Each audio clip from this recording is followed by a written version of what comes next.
بيبدأ الفيلم ببنت يتيمة اسمها مولي عايشة في دار الأيتام من وهي رضيعة، وبتكون مديرة الدار شديدة في تعاملها مع الأطفال وبتمنع عنهم أي ترفيه زي إنهم يتفرجوا على التلفزيون أو يرسموا أو حتى ياكلوا حلويات. ولو عرفت إن أي طفل عمل حاجة من دي بتعاقبه على طول. وبنشوف إن مولي بتحب القراءة ودايما بتستخبى في المغسلة وهي بتقرأ علشان إيديستون ما تشوفهاش، وبيروح لها زميلها روكي واللي بيكون أعز أصدقائها وبيقول لها إنه جعان، وبيروحوا يجيبوا أكل من المطبخ ويعملوا سندوتشات للأطفال وبيقعدوا ياكلوا بس صوتهم بيعلى من غير ما ياخدوا بالهم. وبتسمعهم إيديستون مديرة الدار وبتدخل لهم وبتتعصب عليهم وبتقرر إنها تعاقبهم كلهم، لكن مولي بتبقى متضايقة من معاملة إيديستون القاسية وبتواجهها بشجاعة وبتقول لها إن هي اللي أخدت الأكل. فإيديستون بتزعق لها وبتقول لها إنها هتنظف الدار لمدة أسبوع وكل الأطفال هياكلوا شوربة السمك اللي ما بيحبوهاش في الأسبوع ده، وتاني يوم الطباخة بتعمل لهم شوربة السمك والأطفال بيبقوا قرفانين وما بيرضوش ياكلوها. ومولي بتشوف إعلان عن مسابقة غنى فبتشجع روكي يقدم علشان صوته حلو، بس دافينا زميلتهم بتتريق عليهم ومولي ما بتسكت لهاش. وإيديستون بتسمع صوتهم العالي فبتروح لهم وبتفضل تزعق بصوت عالي وبتلمح الإعلان في إيد مولي وبتاخده منها وهي متعصبة وبتقول لها إنها ما اتعلمتش من العقاب اللي فات، وبتعاقبها تاني بإنها تغسل أطباق الغدا لمدة أسبوع. وروكي ما بيرضاش إنه يسيبها لوحدها فكان بيروح لها عشان يسليها ويغني لها، وبتبقى معجبة جدا بصوته وبتشجعه مولي إنه يقدم في المسابقة، لكن روكي بيبقى محرج وبيقول إنه هو بيغني قدامها علشان هي صاحبته لكن هيتحرج يغني قدام الناس دي كلها. فبتقول له إنها تروح معاه علشان تشجعه، وساعتها وفي الوقت ده بتكون دافينا جابت إيديستون علشان تشوف روكي وهو بيغني وبتكون سمعت كل الكلام اللي دار بينهم. فبتقول لهم إيديستون إن محدش هيخرج من الدار إلا لو جت أسرة واتبنته، إنما غير كده مفيش أي خروج. وبتزعل مولي من كلامها ودافينا بتبص لها وهي بتضحك ومبسوطة. وبعدها بتطلع مولي علشان تنام وبتقابلها ميري مربية الأطفال. تسأل مولي إيه اللي مزعلها فبتحكي لها اللي حصل وهي حزينة. فبتقول لها بيري إن هي بنت شجاعة ومؤدبة ولازم يبقى عندها ثقة في نفسها، وبتعرفها إن كل اللي في الدار بيحبوها. فبتهدى مولي من ألمها وبتطلع تنام، وبتبقى مولي قاعدة لوحدها فبيروح لها روكي علشان يلعب معاها لكنها بتقوله إنها مش عايزة تلعب وهتروح للمكتبة علشان تستعير كتاب تقراه. ولما بتوصل للمكتبة بتدور على كتاب كويس تقراه وبيلفت نظرها شخص اسمه نوك مان بيزعق مع موظفة المكتبة، وده لأنه جاي من لندن مخصوص علشان في كتاب معين مفيش منه غير نسخة واحدة بس موجودة عندهم. وفي اللحظة دي بتلاقي مولي الكتاب اللي نوك مان بيدور عليه وبتفتحه علشان تعرف ايه سر الكتاب ده، وأول صفحة بيكون مكتوب فيها إنها تبتدي رحلة شيقة جدا. وبيطلع شعاع أخضر من الكتاب ناحية مولي وهي ما بتاخدش بالها، وبتقرر مولي إنها تاخد الكتاب وتقراه في الدار بس بيقع منها ونوك مان بيشوفه وبيروح علشان ياخده، لكن مولي بتبقى أسرع وبتجري بره المكان وما بيعرفش نوك مان إن هو يلحقها. فبيسأل واحدة واقفة عليها فبتقوله على اسمها وعلى الدار اللي عايشة فيها، وبتوصل مولي الدار وبتعرف إن الكتاب عن التنويم المغناطيسي وبيعجبها نوع الكتاب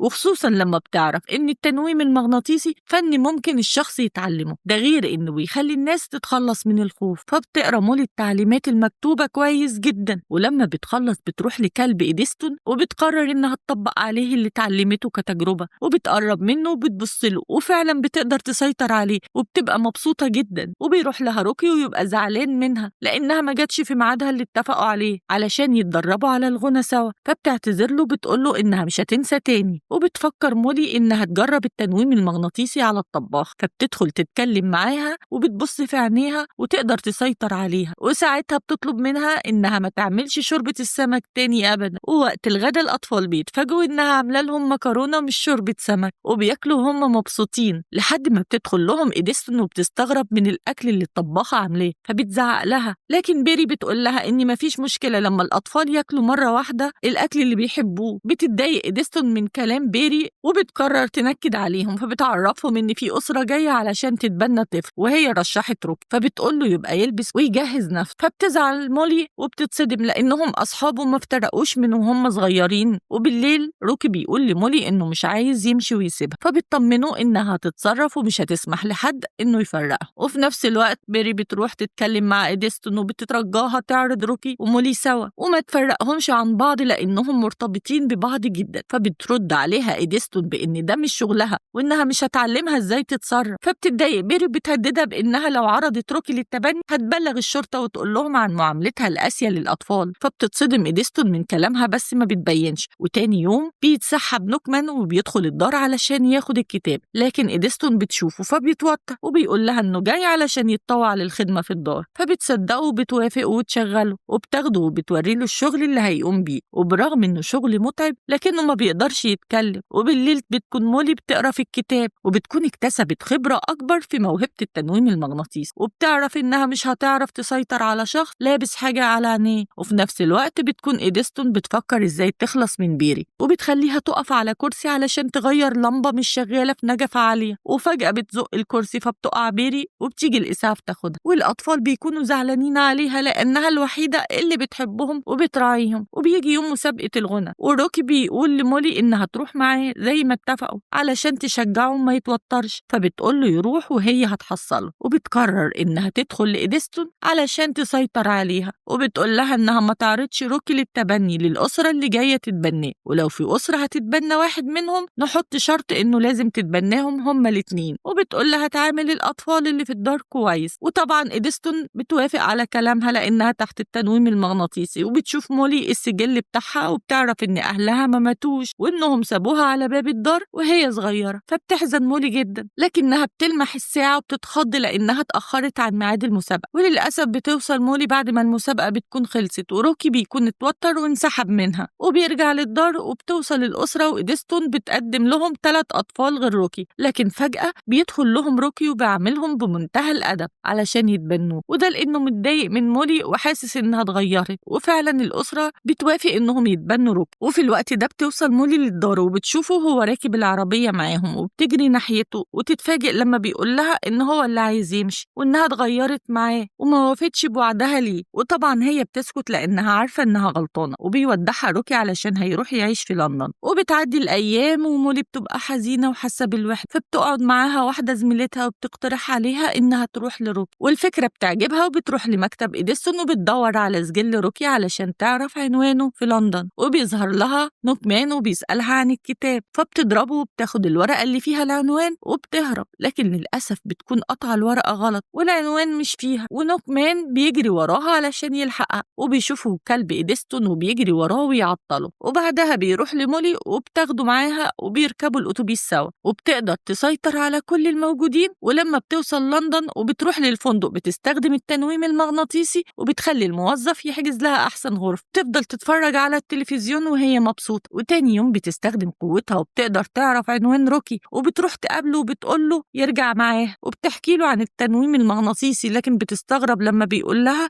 إنه مبسوط مع أسرته الجديدة. وهي بتزعل وبترجع للفندق وهي حزينة وما بتبقاش عارفة هتعمل إيه. وبيلفت نظرها مغنية مشهورة بتطلب بنات علشان يغنوا وراها في العرض الجديد اللي بتحجزه، وبتعلن عن مكان الاختبارات. فبتقرر مولي إنها هتروح تقدم، وفعلا تاني يوم بتروح للاختبارات وبتلاقي هناك أطفال كتير جدا بتقدم، وبتشوف إن المنتج بيتخانق مع المغنية المشهورة وبيقرر يلغي العرض. فبتنتهز مولي الفرصة وبتروح له تتكلم معاه، وبتسيطر هي على عقله وبتقنعه إن هي تبقى بطلة الاستعراض. فطبعا بيبقى تحت تأثيرها وبيوافق، وبيبدأ يعمل لها دعاية وبيغير لها شكلها ولبسها، والبرامج بتستضيفها وصورها بتبقى مالية كل شوارع لندن. بس مولي بتبقى خايفة إن الجمهور يكتشف إنها مش موهوبة، فبتمسك الكتاب وبتقرأ عن طريقة تسيطر بيها على عقول عدد كبير من الناس مرة واحدة. وبعدها بكم يوم بتجهز علشان عندها حفلة هيحضرها جمهور كتير، وبتبقى خايفة لكن بتخرج وبتطلب من الجمهور يركز على عينيها، وبتقدر تسيطر عليهم لدرجة إنهم بيكونوا شايفينها موهوبة جدا. وفي الوقت ده روكي بيسمع إن أسرته الجديدة قرروا يدخلوه مدرسة داخلية لأنهم مسافرين ومش هيعرفوا ياخدوه معاهم، فبيتضايق منهم وبيقول لهم إنه مش هيروح مدارس داخلية ولا عايز يعيش معاهم، وبيطلع أوضته وهو مقرر إنه هيسيب البيت ويروح لمولي. وبنشوف إن المغنية اللي مولي أخدت مكانها بتفتش في حاجتها وبتلاقي الكتاب وبتفهم سر شهرة مولي. وفجأة بيدخل لها نوكمان وبيشوف في إيدها الكتاب وبيحاول ياخده منها، وبتكون مولي خلصت حفلتها وقاعدة مع كلبها وهي زعلانة إنها نجحت بالكذب. وبعدها بتروح أوضتها علشان تغير هدومها، وبتلاقي المغنية مستنياها وهي بتعيط وبتقول لها إنها بقالها سنين بتتدرب وتعبت كتير لحد ما بقت مشهورة، وهي جت أخدت منها كل حاجة بالتنويم المغناطيسي. فبتتأثر مولي من كلامها وبتعتذر لها وبتعرفها إنها مش مبسوطة باللي عملته وإنها هتسيب لها كل حاجة وهتمشي. وبتروح مولي للمنتج وبتقنعه إنه يرجع المغنية تاني للاستعراض، وطبعا هو بيوافق. وفي طريقها بتقابل روكي وبتفرح إنه رجع لها وبتحكي له عن الكتاب وإزاي هي استخدمته. وفي اللحظة دي بتجيلها بنته وبتديلها رسالة من نوكمان بيقول لها فيها إنه أخد الكلب بتاعها ومش هيرجعه لها تاني إلا لما تسلمه الكتاب. فبتقرر إنها تروح له على العنوان اللي كتبه لها وتسيطر على عقله وتنقذ كلبها. وبيقف روكي بعيد وبيراقبها، لكن مولي بتتفاجئ إن نوكمان عامل حسابه ولابس نضارة على عينه علشان ما تعرفش تسيطر عليه. وبيقول لها إنه عايزها تساعده علشان يسرقوا العربية اللي بتنقل خزنة المجوهرات من البنك. فلما بترفض مولي بيهددها إنه هيخلص على كلبها، فبتضطر إنها تسمع كلامه وبتروح تقف قدام العربية وبتسيطر على عقول الموظفين اللي فيها وبيقدروا ياخدوا العربية منهم. وبيكون روكي مستخبي فوق العربية وبيوصلوا لمكان بعيد، ونوكمان بيقفل على مولي والكلب وبيروح علشان يفتح الخزنة، لكنه بيعرف إنها بتتفتح ببصمة العين. وفي اللحظة دي بتوصل ميري، وميري دي تكون أم نوكمان نفسه وبتكون هي اللي مخططة لسرقة البنك. وبيكون معاها خطيبها وبتقول لنوكمان إنه فاشل وما ينفعش تعتمد عليه. وبتجيب مولي وتفتح الخزنة بقوتها، وبعدها بترجعها لمكانها وبتحبس نوكمان معاها وبتقفل عليهم. وبتدخل هي وخطيبها الخزنة علشان ياخدوا كل اللي فيها. وبيظهر روكي ومعاه مراية وبيشاور لمولي علشان تقفل الخزنة عليهم بانعكاس عينها في المراية. ونوكمان بيساعدها وبيديلها نضارة مكبرة وبتقدر تقفل الخزنة عليهم. أما روكي فبيجري على طول يفتح لها هي ونوكمان، فبتروح تأثر على عقولهم وتاخدهم الشرطة بالمجوهرات اللي سرقوها، وبتاخد مكافأة مالية كبيرة. وعلى طول بتشتري هدايا للأطفال اللي في الدار، وبترجع لهم هي وروكي والأطفال بيفرحوا برجوعهم. والمفاجأة إن إيديستون بتكون قدمت استقالتها وبيرت عينت مكانها مديرة للدار، وبتبقى بتعامل الأطفال بكل حب واهتمام. وتاني يوم بتروح مولي ترجع الكتاب للمكتبة لأنها خلاص ما بقتش محتاجاله بعد ما بقت عايشة حياة سعيدة هي وأصحابها في الدار. لو عجبك الفيديو ما تنساش تعمل لنا لايك وشير وتشترك في القناة وتفعل الجرس، وتكتب لنا في التعليقات عن أي أفلام أو مسلسلات حابب إن أنت تشوفهم الفترة اللي جاية.